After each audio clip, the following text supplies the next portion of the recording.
ज्यों-ज्यों train गांव के समीप आती जा रही थी, मेरे मन को कई तरह के ख्याल सता रहे थे। पूरे 20 वर्ष बाद गांव लौट रही हूँ, अपनी पढ़ाई पूरी करके और कुछ दिन नौकरी में गुजार कर।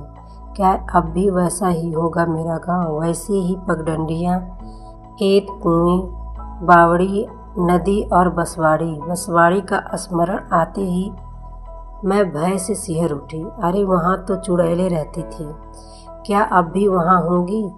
गांव से बाहर की तरफ गढ़इयाँ थी, जिसमें बरसात का पानी भरा रहता था। उन गढ़इयों के आसपास बसवाड़ी उगी थी। शायद उन गढ़इयों की नमी की वजह से गढ़इयों का पानी जहाँ शौच के बाद सफाई के काम आता था, वहीं बसवाड़ी के मोटे मोटे बाँस, उनकी पतली पतली टहनियाँ और पत्ती मिलकर ऐसा घना झुरमुट बनाते कि वहाँ गांव के स्त्रियों की इज्जत सुरक्षित रहती, अर्थात वहाँ वे निश्चिंत होकर शौच कर सकती थी। सुबह पौ फटने से पहले और शाम को अंधेरा होने के बाद स्त्रियां झुंड में तो कभी अकेली भी बसवाड़ी हो आती। तब आजकल की तरह घर घर में शौचालय की व्यवस्था नहीं थी। गांव के लड़के अक्सर गर्मी की दोपहरिया में गढ़इयों तक आते, वहां सिधरी और गिरई मछली पकड़ते, बांस के पत्ते को जलाकर भूनते और खा पीकर थोड़ी ही दूर पर स्थित नदी में नहा धोकर लौट आते। कभी कभी वो डी बाबा तक जाते और बाग बगीचों से तोड़े कच्चे पक्के फल फूल चढ़ाकर लौट आते। लड़कियां अपनी दोपहरिया गोटी खेलकर एक दूसरी की ढील हेर कर या फिर इधर उधर की बातें करते काटती। गांव में एक ही प्राइमरी पाठशाला थी, जो बरगद के पुराने घने पेड़ के नीचे लगती थी। बच्चे घर से बोरा, पटरी व घड़ियां लेकर वहां आते। पटरी को रोज ही कोयला घिसकर चमकाया जाता था। उस पर लाइन खींचने के लिए दूधिया पानी तैयार होता, जिसमें मोटा डोरा डालकर उससे लाइनें खींची जाती। फिर नरकट की कलम या सूखी दूधिया से बनाकर सुंदर अक्षरों में लिखा जाता। पाठशाला में एक ही मास्टर थे, जिनका नाम तो रमाशंकर था, पर बच्चे उन्हें यमराज कहते। तवे की तरह काले, लंबे, चौड़े और लाल आंखें और बड़ी बड़ी मूंछें वाले मास्टर साहब जब अपने उजले लंबे दांत निकालकर हो हो करके हंसते, तो अधिकांश बच्चे जंघे में ही पेशाब कर देते थे। वे मारते भी बहुत थे। उनके हाथ में हमेशा हरी छड़ी रहती, जो पेड़ की ताज़ा टहनी से बनी होती, जिसकी मार से निशान तो नहीं पड़ता था, पर उसके लगते ही बच्चे को मिर्गी का दौरा पड़ जाता था। अरे माई, अरे दादा, अरे बाप की पुकार मच जाती। स्कूल में जब मास्टर जी नहीं रहते या फिर कहीं जाकर गपिया रहते होते, हम बच्चे खूब हो हल्ला करते, तमाम बातें करते, जो आगे बढ़कर चुड़ैलों तक पहुंच जाती। एक लड़की जो 12 साल की थी और जिसकी शादी भी हो चुकी थी, हम लोगों के साथ कक्षा 2 में पढ़ रही थी। उम्र के हिसाब से यह सियानी भी थी। एक दिन उसने बताया कि उसके दादाजी के पास रोज एक चुड़ैल औरत बनकर आती है और मल का उपटन व पेशाब का तिल लगाकर चली जाती है। एक लड़का बताता था कि उसने चुड़ैल देखी है। सामने वाले सेमर के पेड़ पर बंदर की तरह चढ़ रही थी। ऐसे अनगिनत किस्से हैं। मैं डर के मारे कांपने लगती। घर पहुंचकर दादी की गोद में छिप जाती। थोड़ी देर बाद पूछती, दादी क्या चुड़ैल होती हैं? दादी कहती, होती है ना। फिर 1 घंटा सुनाती। एक बार मेरी मौसी मूर्ति, जिन्हें गांव के लोग मूर्तियाँ कहते थे, को आधी रात को ही बसवाड़ी जाने की ज़रूरत महसूस हुई। वे बड़ी निडर थीं, अकेली ही निकल पड़ी। बसवारी होकर वे नदी के किनारे से वापस आने लगी तो देखा कि एक बड़ी सी रोहू मछली वहाँ रेत में पड़ी है। मौसी का मन ललचा गया। वे उसे पकड़ने लगी तो मछली उछलकर आगे चली गई। मौसी भी बढ़ी, फिर आगे मछली पीछे मौसी। आखिर में मछली पानी में चली गई। मौसी समझ गई कि यह मछली नहीं कुछ और है, पर वे बिना डरे और मुड़े सीधे घर की तरफ चली तो पीछे से किसी के नाक से बोलने जैसी आवाज़ आने लगी, ए मूर्तिया, रोहू खैबे लोहू। मौसी ने पलट कर नहीं देखा, वरना जान से चली जाती।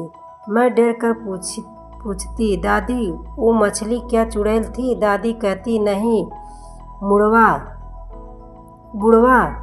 था। जो लोग पानी में डूबकर मर जाते हैं वो बुढ़वा बन जाते हैं। जब तुम्हारे पैर में नदी के किनारे लिलजिला सा कुछ चिपकने लगे तो समझ लेना बुढ़वा पकड़ रहा है। मैं चीख कर रोने लगती तो माँ आकर दादी को डांटती, क्यों बच्ची को डराती हैं? मैं इसे अपने भाई के घर भेज दूँगी, यहाँ रहकर बर्बाद हो जाएगी। फिर दादी और माँ में झगड़ा शुरू हो जाता और मैं भागकर बुआ के पास आती हूँ तो वह भी चुड़ैलों के बारे में अपने अनुभव सुनाने लगती। अंततः माँ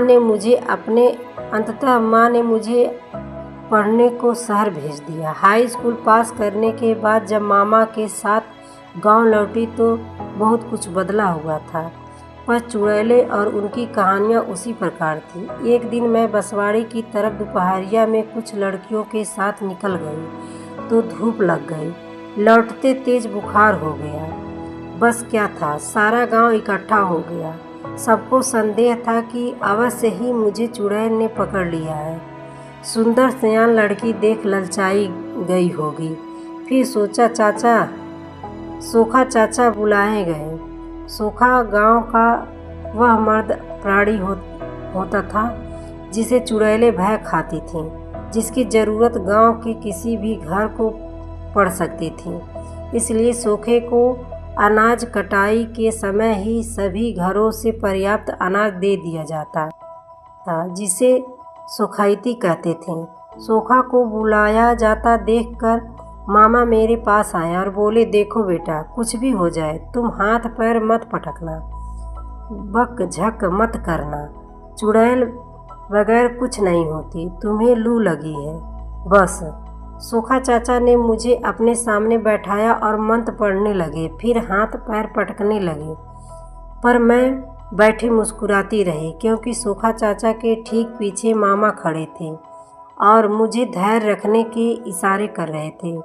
बड़े घर की लड़की थी, इसलिए मुझे न तो लाल मिर्ची की धुनी दी गई न मारा गया, वरना गरीब घरों की स्त्रियों को सोखा चाचा मारते पीटते थे, लाल मिर्ची की धुनी देते थे।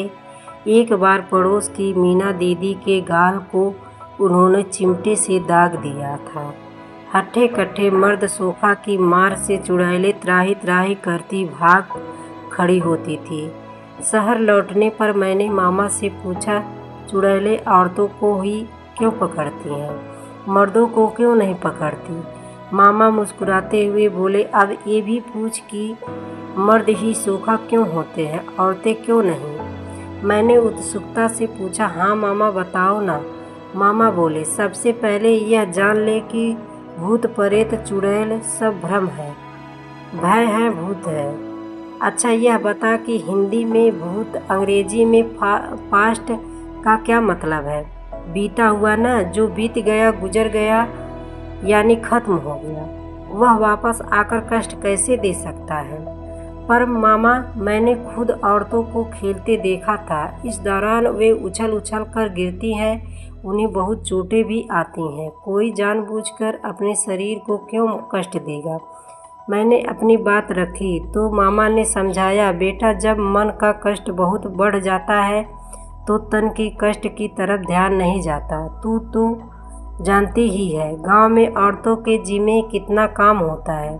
सुबह से रात तक खटती रहती हैं। कूटना, पीसना, फटकना, परछोना, पकाना, खाना, बर्तन बढ़िया, झाड़ू बहारू के साथ ही अचार, बड़ी, पापड़ बनाना, गोबर पाथना, गाय भैंस के देखभाल की कितना गिनवाऊं। ऐसे में उनको अपने बारे में सोचने का अवसर ही नहीं मिलता। बिल्कुल बंधुआ मजदूर होती हैं वे। ऐसे में सुबह शाम को बसवाड़ी जाने के बहाने उन्हें थोड़ी देर के लिए आज़ादी मिलती है। मामा चुप हो गए तो मेरी उत्सुकता और बढ़ गई। क्या मामा फिर यही कि उस समय उनकी दमित इच्छाएं, कल्पनाएं खुली हवा में सांस लेती हैं? उनके काट दिए गए पंख उनके शरीर से आग आ लगते हैं। वे खुले आकाश में उड़ जाना चाहती हैं, पर अपने दमित जीवन की विवशता व बंधनों को सोचकर उदास हो जाती हैं। वे सोचती हैं आखिर क्यों वे अन्याय अत्याचार सहकर भी चुप रहने को विवश है। वे कब तक, कितना और क्यों सहें?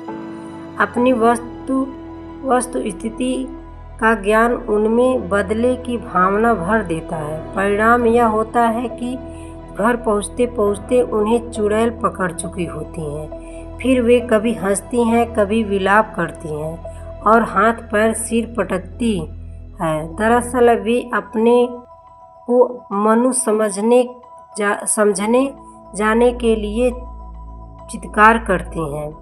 घर में रहने पर वे प्रदर्शनी माँ, बहन, बेटी, बहू होती हैं। किसी से अपनी व्यथा नहीं कह सकती तो चुड़ैल के बहाने ही अपनी भड़ास निकाल लेती हैं। तो मामा, इसका मतलब औरतों की अतृप्त इच्छाएं व दमित स्वतंत्रता की चुड़ैल होती हैं। पर सोखा तो उन्हें बहुत मारता पीटता है। फिर उनके घर के मर्द मना क्यों नहीं करते?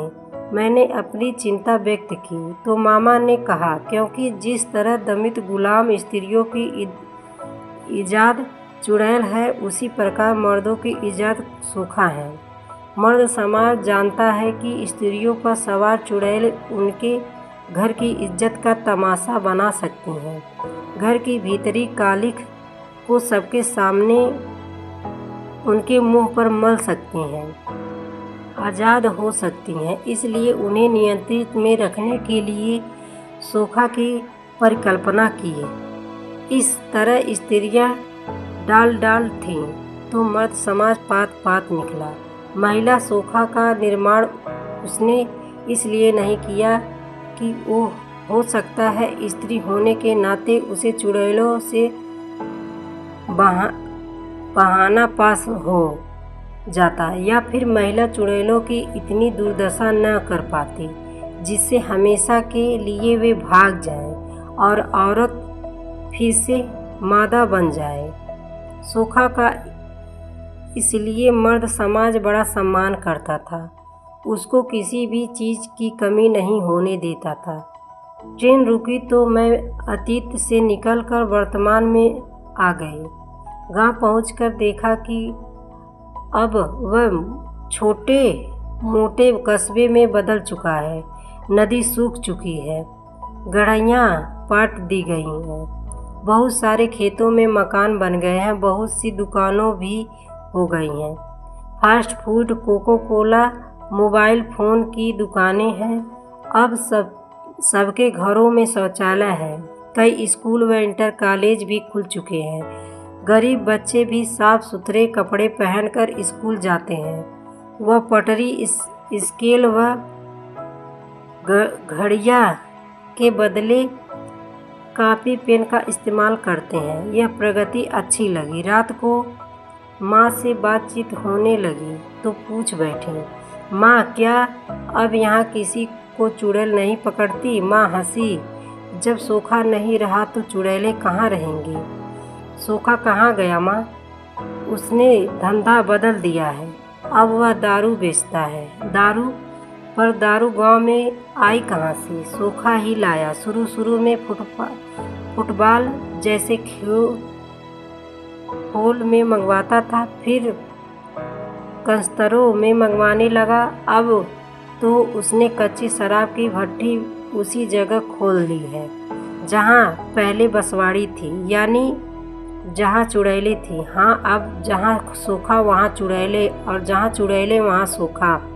शाम को चलना दिखाऊंगी चुड़ैलों को। शाम को धुंधलके में मैंने शराब की वह भट्टी देखी जहाँ पर ढेर सारी बोतलें थीं और बोतलों में बंद थी चुड़ैलें। कुछ चुड़ैलें पुलिस की वर्दी में सोखा से चढ़ावा मांग रही थी। जो लोग वहाँ बैठे थे उनके सामने बोतलें में बंद थीं। चुड़ैलें जो बोतल खाली कर चुके थे उन पर चुड़ैलें सवार हो चुकी थी। उनमें से कुछ घर पहुंचकर अपनी औरत बच्चों को पीट रहे थे, कुछ नालियों में तो कुछ इधर उधर पटलनी खा रहे थे। सोखा अपने सामने रखे टीवी में माइकल जैक्सन का नाच देख रहा था, जिस पर चुड़ैल सवार हो चुकी थी। बाप रे, इतनी चुड़ैलें इतने रुपए में? मैंने हंसते हुए माँ से कहा। अच्छा हुआ माँ कि चुड़ैलों ने औरतों को छोड़कर मर्दों को पकड़ लिया। आपको ये कहानी कैसी लगी हमें कमेंट करके ज़रूर बताएं। इसी तरह की अच्छी कहानियाँ यहाँ सुन सकते हैं। आपको स्टोरी पसंद आई हो तो लाइक करके चैनल को सब्सक्राइब जरूर करें। धन्यवाद।